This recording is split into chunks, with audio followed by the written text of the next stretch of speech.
نہیں. بسم اللہ الرحمن الرحیم. بعض سلف صالحین نے فرمایا کہ سورہ فاتحہ پورے قرآن کا راز یعنی خلاصہ ہے، اور آیت ایاک نعبد و ایاک نستعین پورے سورہ فاتحہ کا راز خلاصہ ہے. سمجھ گئے آپ؟ کیونکہ اس کے پہلے جملے میں شرک سے بری ہونے کا اعلان ہے، اور دوسرے جملے میں اپنی قوت و قدرت سے بری ہونے کا اظہار ہے کہ بندہ عاجز بغیر اللہ تعالیٰ کی مدد کے کچھ نہیں کر سکتا، جس کا نتیجہ اپنے سب کاموں کو اللہ تعالیٰ کے سپرد کرنا ہے. ایاک نعبد و ایاک نستعین،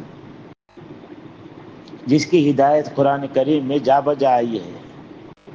ایک جگہ فرمایا فاعبدہ وتوکل علیہ، تم اسی کی عبادت کرو اور اسی پر بھروسہ رکھو. سورہ ہود کی آیت. قل هو الرحمن آمنا به وعلیہ توکلنا، آپ کہیے کہ وہی رحمان جس پر ہم ایمان لے آئے ہیں اور اسی پر ہم بھروسہ رکھتے ہیں، توکل کرتے ہیں. یہ سورہ ملک کی آیت ہے. رب المشرق والمغرب لا الہ الا ہو فاتخذہ وکیلا، مشرق اور مغرب کا پروردگار جس کے سوا کوئی معبود نہیں ہے، تم تو اسی کو جو ہے اپنا کارساز سمجھو. یہ سورہ مزمل کی آیت ہے. ان تمام آیت کا حاصل یہی ہے کہ مومن اپنے ہر عمل میں اعتماد اور بھروسہ نہ اپنی قابلیت پر کرے نہ کسی دوسرے کی مدد پر، بلکہ کلی اعتماد یعنی پورا اعتماد صرف اللہ تعالیٰ ہی پر ہونا چاہیے. وہی کارساز مطلق ہے. اس سے دو مسئلے اصول عقائد کے ثابت ہوئے. اول یہ کہ عبادت کے معنی اوپر معلوم ہو چکے ہیں کہ کسی ذات کی انتہائی عظمت و محبت کی بنا پر اس کے سامنے اپنی انتہائی عاجزی اور تذلل کا اظہار ہے. اس کو عبادت کہتے ہیں. اللہ تعالیٰ کے سوا کسی مخلوق کے ساتھ ایسا معاملہ کیا جائے تو یہی شرک کہلاتا ہے. اس سے معلوم ہوا کہ شرک صرف اسی کو نہیں کہتے کہ بت پرستوں کی طرح کسی پتھر کی مورتی وغیرہ کو خدائی اختیارات کا مالک سمجھے، بلکہ کسی کی عظمت، محبت، اطاعت کو وہ درجہ دینا جو اللہ تعالیٰ ہی کا حق ہے، یہ بھی شرک جلی میں داخل ہے. قرآن مجید میں یہود و نصارہ کے شرک کا بیان کرتے ہوئے ارشاد فرمایا ہے اتخذوا احبارهم ورهبانهم اربابا من دون اللہ، یعنی ان لوگوں نے اپنے دینی عالموں کو اپنا رب بنا لیا. حضرت عدی بن حاتم رضی اللہ عنہ جو مسلمان ہونے سے پہلے نصرانی تھے، انہوں نے اس آیت کے بارے میں رسول کریم صلی اللہ علیہ وسلم سے عرض کیا کہ ہم تو اپنے علماء کی عبادت نہیں کرتے تھے، پھر قرآن میں ان کو معبود بنانے کا الزام ہم پر کیسے لگایا گیا؟ آپ صلی اللہ علیہ وسلم نے فرمایا کیا ایسا نہیں ہے کہ تمہارے علماء بہت سی ایسی چیزوں کو حرام قرار دیتے ہیں جن کو اللہ نے حلال کیا ہے، اور تم اپنے علماء کے کہنے پر ان کو حرام ہی سمجھتے ہو، اور بہت سی ایسی چیزیں ہیں جن کو اللہ تعالیٰ نے حرام کیا ہے، تمہارے علماء ان کو حلال کر دیتے ہیں تو تم ان کے کہنے کا اتباع کر کے حلال کر لیتے ہو. عدی بن حاتم نے رضی اللہ عنہ نے عرض کیا کہ بے شک ایسا تو ہے. اس پر حضرت صلی اللہ علیہ وسلم نے فرمایا کہ یہی تو ان کی عبادت ہے کہ انہوں جیسا بولے ویسا مان لیا، اللہ کی نہ مانے. اس سے معلوم ہوا کہ کسی چیز کے حلال یا حرام قرار دینے کا حق صرف حق تعالیٰ کا ہے. جو شخص اس میں کسی دوسرے کو شریک قرار دے اور اللہ تعالیٰ کے احکام حرام و حلال معلوم ہونے کے باوجود ان کے خلاف کسی دوسرے کے قول کو واجب الاتباع سمجھے، وہ گویا اس کی عبادت کر رہا ہے اور شرک میں مبتلا ہے. عام مسلمان جو قرآن و سنت کو براہ راست سمجھنے کی اور ان سے احکام شرعیہ نکالنے کی صلاحیت نہیں رکھتے، اس لیے کسی امام، مجتہد یا عالم و مفتی کے قول پر اعتماد کر کے عمل کرتے ہیں، اس کا اس آیت سے کوئی تعلق نہیں، کیونکہ وہ در حقیقت قرآن و سنت ہی پر عمل ہے اور احکام خداوندی ہی کی اطاعت ہے. اور خود قرآن کریم نے اس کی ہدایت فرمائی ہے، فَاسْأَلُوا أَهْلَ الذِّكْرِ إِن كُنتُمْ لَا تَعْلَمُونَ، یعنی اگر تم خود احکام الہیہ کو نہیں جانتے تو اہل علم سے پوچھ لو۔ اس طرح اہل علم سے کسی مسئلے کا پوچھ لینا، کوئی امام کی تقلید کر لینا، اور یا کسی عالم یا مفتی کے قول کو جو ہے قرآن و حدیث کے مطابق اگر کوئی کہتا ہے تو اس کو مان لینا، یہ اس طرح نہیں ہے جس طرح یہود و نصارہ اپنے علماء کو جو ہے جو بھی ہو انہوں کہہ دیتے، اگر حلال کو حرام بول دیے تو مان لیے، حرام کو حلال بولے تو مان لیے، ایسا نہیں ہے، دونوں میں فرق ہے۔ اور جس طرح احکام حلال و حرام میں اللہ تعالیٰ کے سوا کسی کو شریک کرنا شرک ہے، اسی طرح کسی کے نام کی نظر یعنی منت ماننا بھی شرک ہے، شرک میں داخل ہے۔ اللہ تعالیٰ کے سوا کسی دوسرے کو حاجت روا مشکل کشا سمجھ کر اس سے دعا مانگنا بھی شرک ہے، کیونکہ حدیث میں دعا کو عبادت فرمایا گیا ہے، یعنی اللہ کے سوا کسی سے مانگنا، اللہ کی جو صفات ہیں ان صفات میں کسی کو شریک ٹھہرانا،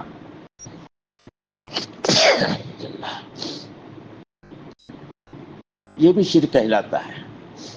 اور اسی طرح نظر یعنی منت اللہ ہی سے مانگنا ہے، کسی سے نہیں مانگنا ہے۔ جو کام اٹک گیا ہے، رک گیا ہے، اس کے بارے میں یوں کہنا کہ اے اللہ یہ کام آسانی سے حل ہو جائے تو میں نماز پڑھوں گا مثلا، یا تیری راہ میں جو ہے کچھ رقم خیرات کروں گا، یا فلاں جو بھی ہوتے ہیں، اس کو نظر اور منت کہتے ہیں۔ یہ صرف اللہ سے کرنا ہے، کسی مخلوق سے نہیں کرنا ہے، دونوں میں فرق سمجھنا چاہیے۔ اولیاء کرام سے وسیلہ لے سکتے ہیں، بزرگان دین کا وسیلہ لے سکتے ہیں، لیکن ان کی منت ماننا نہیں، ان سے منت ماننا نہیں۔ کسی ولی سے کہے کہ یہ ولی کا نام لے کر کہے کہ بھئی تم میرا ایسا کام کر دو گے تو میں تمہارے خبر پر آ کر چادر چڑھاؤں گا، یہ منت ہوئی، یہ شرک ہو جاتا ہے، دونوں میں فرق سمجھنا چاہیے۔ یا اسی طرح کسی کو حاجت روا مشکل کشا، بھئی یہ مولوی صاحب یا کوئی ولی یا کوئی بزرگ جو ہے ہمارا کام آسان کر دیں گے، یہ میرے کام کو حل کر دیں گے، تو سوائے اللہ کے اور کوئی مشکل کشا نہیں سمجھنا چاہیے۔ اسی طرح ایسے اعمال و افعال جو علامات شرک کی سمجھے جاتے ہیں، ان کا ارتکاب بھی بحکم شرک ہے۔ جیسے حضرت عدی بن حاتم نے فرمایا کہ مسلمان ہونے کے بعد میں حضرت صلی اللہ علیہ وسلم کی خدمت میں حاضر ہوا تو میرے گلے میں سلیب پڑی ہوئی تھی، جانتے نا عیسائی لوگ، آپ نے مجھ سے فرمایا کہ اس بت کو اپنے گلے سے نکال دو۔ اگرچہ اس وقت عدی بن حاتم کا عقیدہ سلیب کے متعلق وہ نہ تھا جو نصرانیوں کا ہوتا ہے، مگر ظاہری طور پر بھی علامت شرک سے اجتناب کو ضروری سمجھ کر یہ ہدایت کی گئی ہے۔ افسوس کہ آج کل ہزاروں مسلمان ریڈ کراس کا صلیبی نشان لگائے ہوئے پھرتے ہیں اور کوئی پرواہ نہیں کرتے کہ بلا وجہ ایک مشرکانہ جرم کے مرتکب ہو رہے ہیں۔ اسی طرح کسی کو رکوع سجدہ کرنا یا بیت اللہ کے سوا کسی دوسرے چیز کے گرد طواف کرنا، یہ سب علامات شرک ہیں جن سے پرہیز ایاک نعبد کے اقرار یا حلف وفاداری کا جز ہے۔ دوسرا مسئلہ یہ ہے کہ استعانت اور استغاثہ یعنی مدد طلب کرنا، مدد مانگنا صرف اللہ تعالیٰ ہی سے کرنا ہے، کسی دوسرے سے جائز نہیں۔ صحابہ کرام کا یہ حال تھا کہ اگر گھوڑے پر بیٹھے ہیں، اتفاق سے وہ جو گھوڑا بھگانے کا قمچی ہوتی ہے وہ نیچے گر جائے تو اتر کر لیتے تھے، کسی کو یہ نہیں کہتے تھے کہ وہ ذرا اٹھا کر دے، مجھے اترنا مشکل ہے، کہ اس لیے کہ اتنا ڈر اور خوف رہتے تھے کہ کسی سے استعانت یعنی مدد مانگنا بھی جو ہے کہیں اللہ کو ناپسند نہ آ جائے، اس لیے خود کرتے تھے۔ اس کا مطلب یہ نہیں ہے کہ کسی سے کچھ کام لے لیں تو وہ اس میں شامل نہیں ہوتا ہے، کام لے سکتے ہیں، چھوٹے بڑے کے لحاظ سے بڑے جو ہے چھوٹوں کو حکم دے سکتے ہیں کہ یہ لاؤ وہ لاؤ، یہ اٹھاؤ وہ اٹھاؤ، وہ کوئی ناجائز نہیں ہے۔ اب دیکھیے استعانت اور توسل، وسیلہ بولا نا میں، دیکھیے یہ دوسرا مسئلہ کسی سے مدد مانگنے کا ذرا تشریح طلب ہے۔ کیونکہ ایک مدد تو مادی اسباب کے ماتحت ہر انسان دوسرے انسان سے لیتا ہے، مدد لیتا ہے، کسی بھی طرح کی مدد، پیسوں کی مدد ہے، راہبری کی رہنمائی کی مدد ہے، یا اور کوئی چیز لا دینے کی مدد ہے، جو بھی ہے مدد ہے مادی اسباب کے لیے. اس کے بغیر اس دنیا کا نظام چل ہی نہیں سکتا. صنعت کار اپنی صنعت کے ذریعے ساری مخلوق کی خدمت کرتا ہے. مزدور، معمار، بڑھئی، لوہار سب مخلوق کی مدد میں لگے ہوئے ہیں، اور ہر شخص ان سے مدد لینے مانگنے پر مجبور ہے. ظاہر ہے کہ کسی دین اور شریعت میں ممنوع نہیں ہے، اور اس استعانت میں داخل نہیں جو اللہ تعالیٰ کے ساتھ مخصوص ہے. اسی طرح غیر مادی اسباب کے ذریعے کسی نبی یا ولی سے دعا کرنے کی مدد مانگنا، یا ان کا وسیلہ دے کر براہ راست اللہ تعالیٰ سے دعا مانگنا، روایات حدیث اور اشارات قرآن سے اس کا بھی جواز ثابت ہے.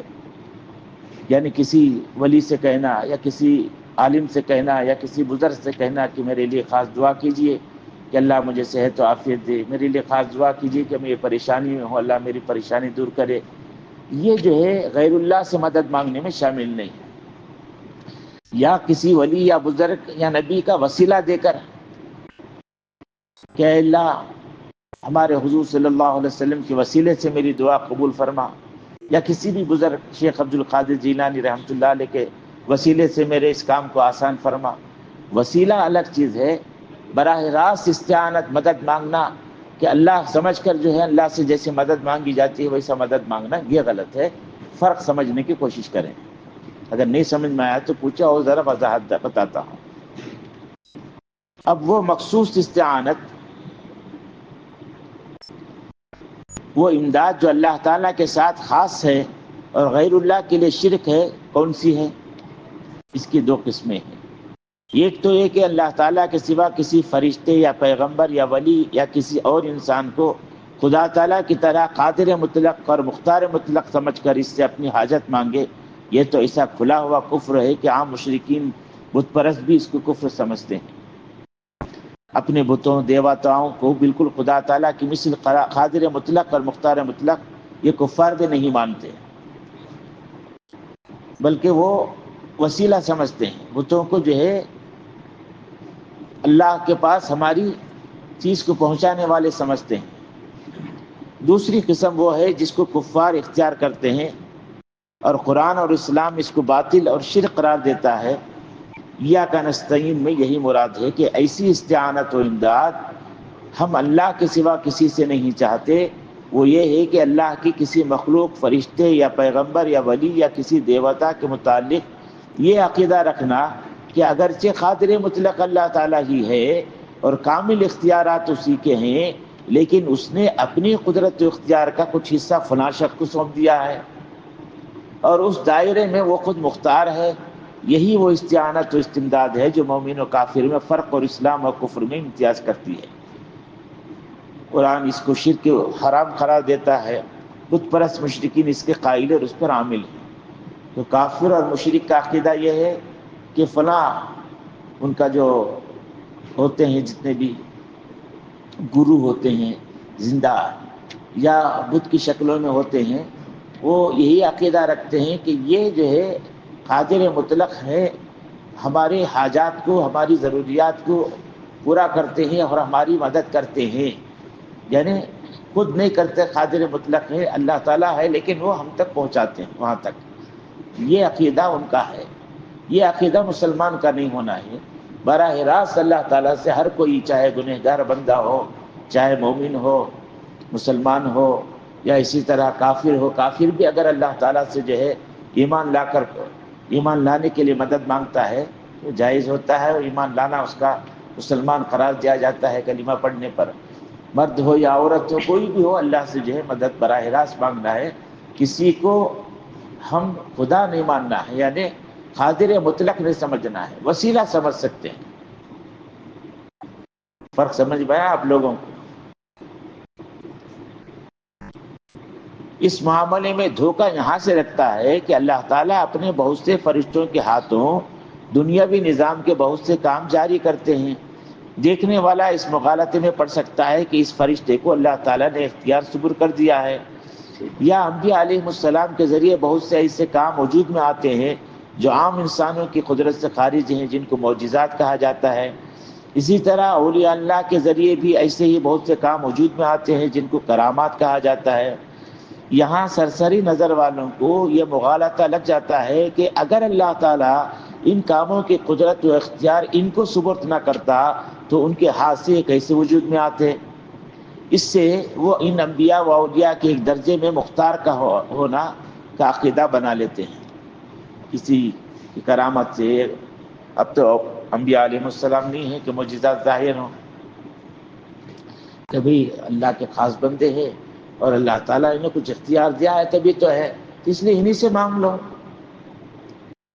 یہ مغالطہ ہوتا ہے ہمارے۔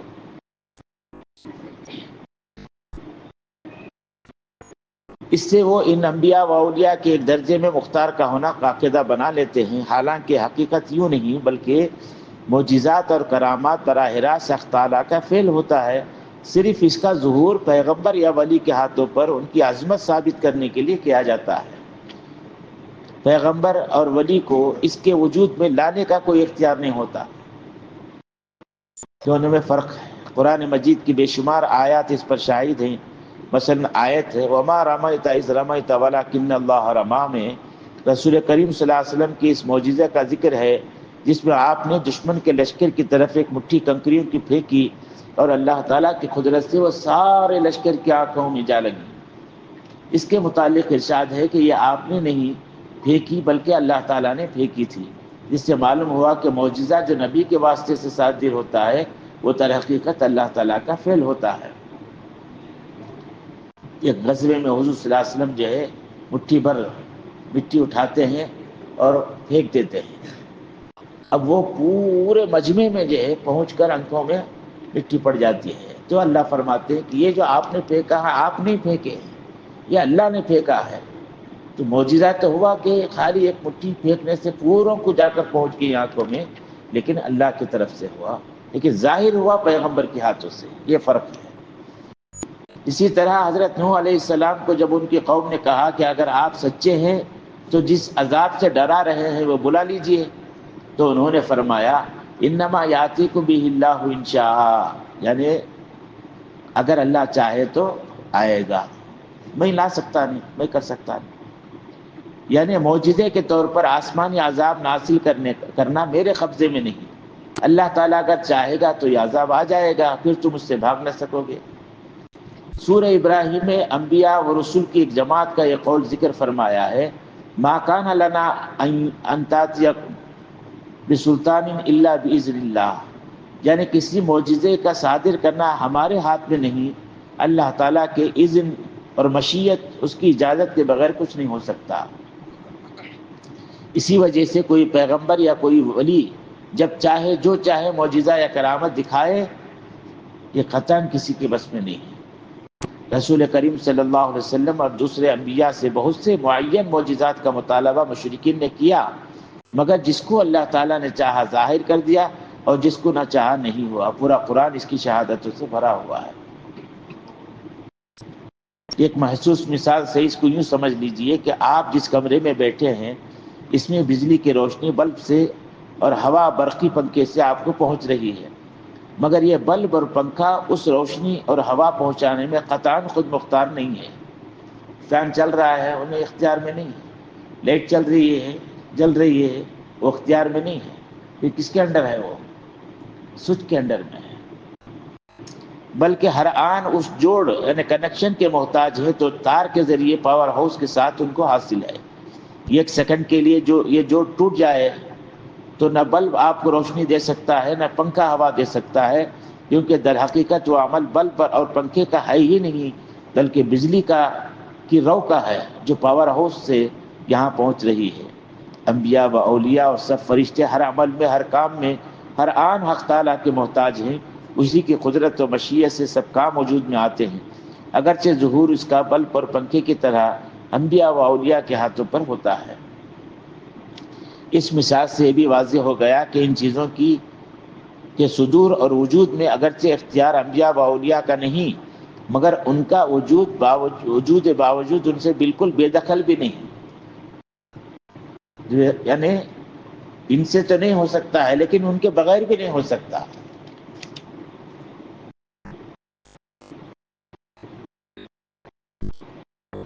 جیسے بلب اور پنکھے کے بغیر آپ کو روشنی اور ہوا نہیں پہنچ سکتی، یہ معجزات و کرامات بھی انبیاء و اولیاء کے بغیر نہیں ملتے۔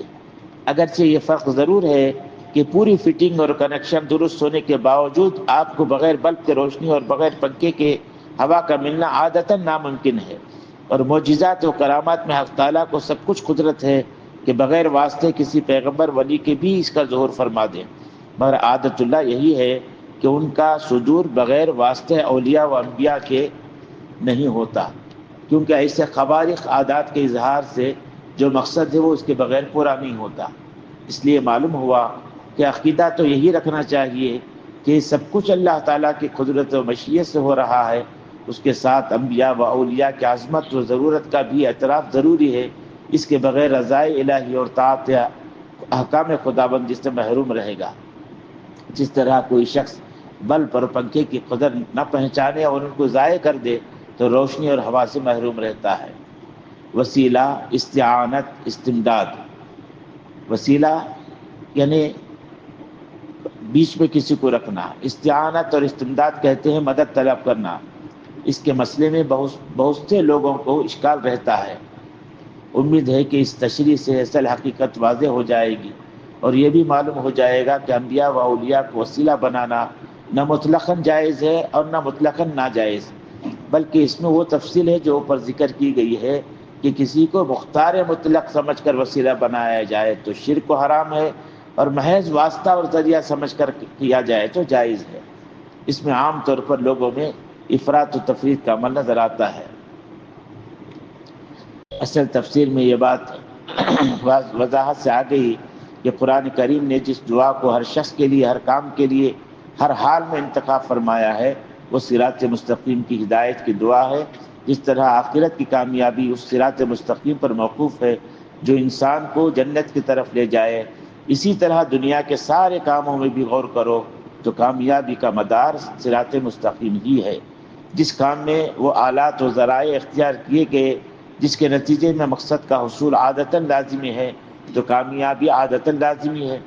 جہاں کہیں انسان اپنے مقصد میں کامیاب نہیں ہوتا تو اگر وہ غور کرے تو معلوم ہو جائے گا کہ کام کے کسی مرحلے میں اس نے غلطی کی ہے، صحیح راستہ ہاتھ سے چھوٹ گیا تھا، اس لیے ناکامیابی ہوئی۔ اس کا حاصل یہ ہے کہ صراط مستقیم کی ہدایت صرف آخرت اور دین کے کاموں کے ساتھ مخصوص نہیں، دنیا کے سب کاموں کی درستی اور کامیابی بھی اسی پر موقوف ہے۔ اس لیے یہ دعا ایسی ہے کہ مومن کو ہر وقت حرز جان بنا کر رکھنے کے قابل ہے۔ شرط یہ ہے کہ استحضار کے ساتھ کی جائے، محض الفاظ کا پڑھ لینا ہو تو کافی نہیں ہے۔ اہدنا الصراط المستقیم کی جو دعا ہے، یہ دعا دنیاوی امور کے لیے بھی ہے، آخرت کے لیے بھی ہے۔ جیسے ہم وہ لوکیشن کے لیے گوگل کا یہ ڈال کر چلتے ہیں، اب جو جس راستے سے وہ لے جائے گا اسی راستے سے جاتے ہیں۔ اگر وہ نہیں تھا ایک زمانے میں تو پوچھ کر جایا کرتے تھے۔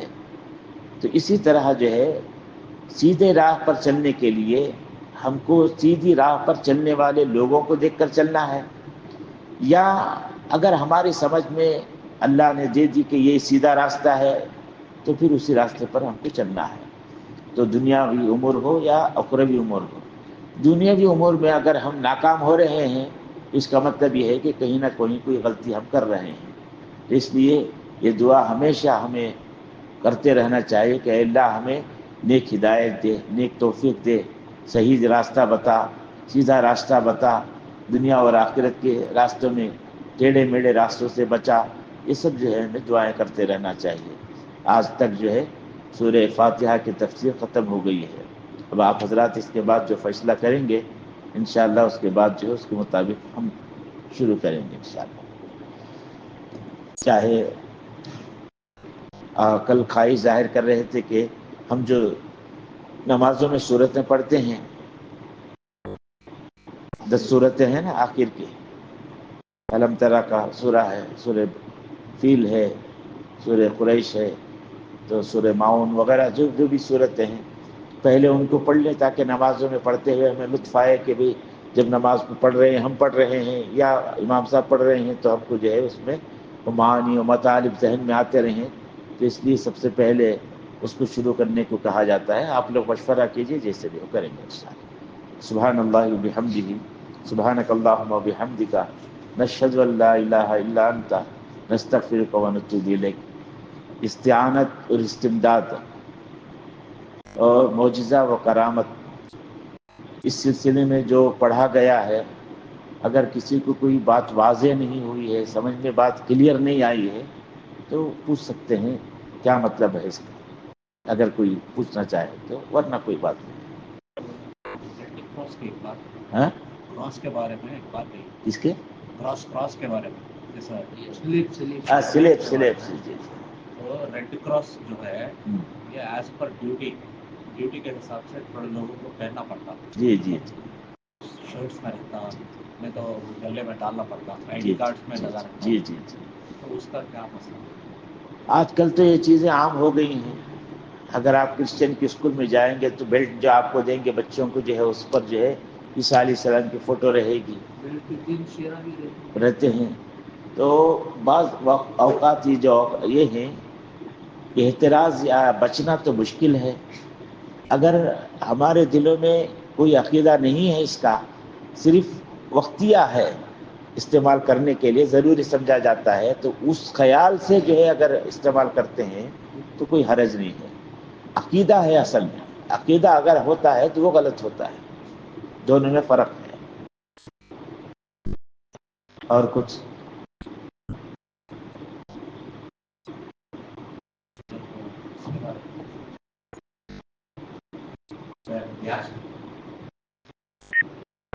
سود کے بارے میں، جی مال ہمارے پاس ہے اور تھوڑا مال بینک میں جو مال ہے وہ ہمارا، وہ بھی ہمارا ہی ہے، تو اس کو بھی کیلکولیٹ کریں گے جب بتا رہے تو، یا نہیں سب کو کیلکولیٹ کرنا پڑتا ہے۔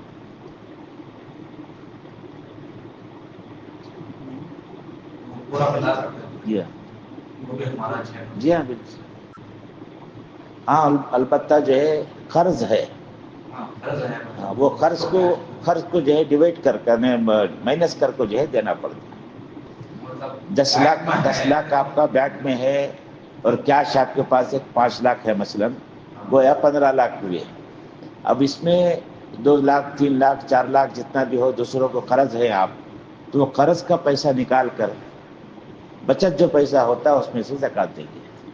بینک میں مطلب سیفٹی لاکر میں نہیں، پھر کیش پہ لیے، بینک میں رکھو، بینک سے لون لیے گولڈ لون لیے ہیں نا۔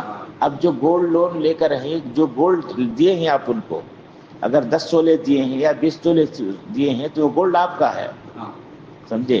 وہ گولڈ کی قیمت نکال کر اس قیمت میں جو آپ قرض لیے ہیں لون، وہ مائنس کر کے بعد میں دینا، سمجھ گئے؟ ایک ساتھی کا سوال تھا، جی وسیلے کا جو اصل معنی وسیلے کا ڈکشنری میں ملتا ہے، اردو ڈکشنری میں، انگلش میں نہیں معلوم نہیں ہے۔ وسیلہ کہتے ہیں کسی کو ریپریزنٹیو بولتے ہیں نا آج، ویسا میرے حساب سے ریپریزنٹیو سمجھیے آپ۔ میری طرف سے ریکمینڈ کیجیے۔ جی نہیں، ریکمینڈ کرو بولنا نہیں ہے، ان کو قرار دینا، اے اللہ ان کی وجہ سے مجھے میری مدد فرما، ان کے توسط سے، ریپریزنٹیو کے معنی ان کو پیش کرنا، اے اللہ اس ولی کی وجہ سے میرے کاموں کو آسان فرما، یہ جائز ہے۔ ولی سے براہ راست پوچھنا نہیں ہے، یہ مقصد۔ ہلو، اصل میں 5 منٹ میں بولتا ہوں، میں یہاں ذرا تفسیر میں ہوں۔ جی توسل،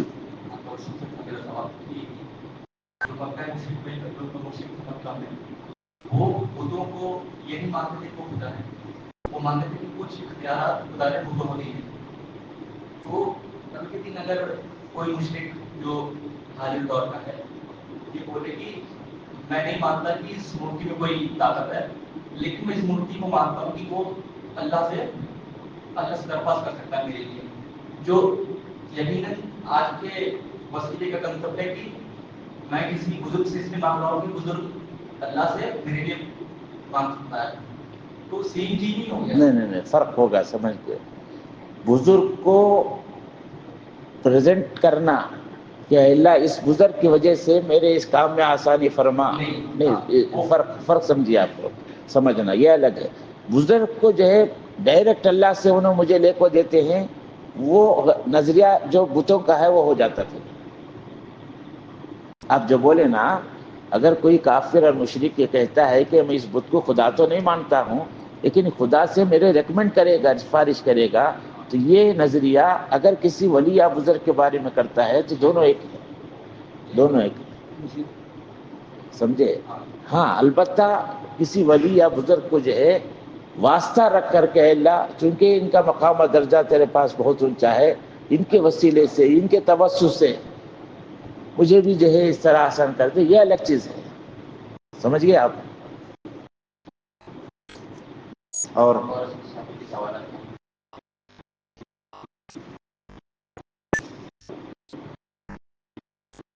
ٹھیک، اگر سب سمجھدار ہیں تو سمجھ گئے ہیں تو پھر کوئی اشکال تو نہیں ہو سکتا ہے۔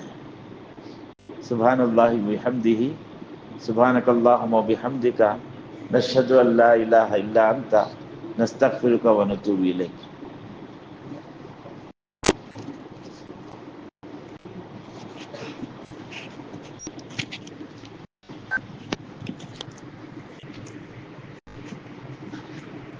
اگر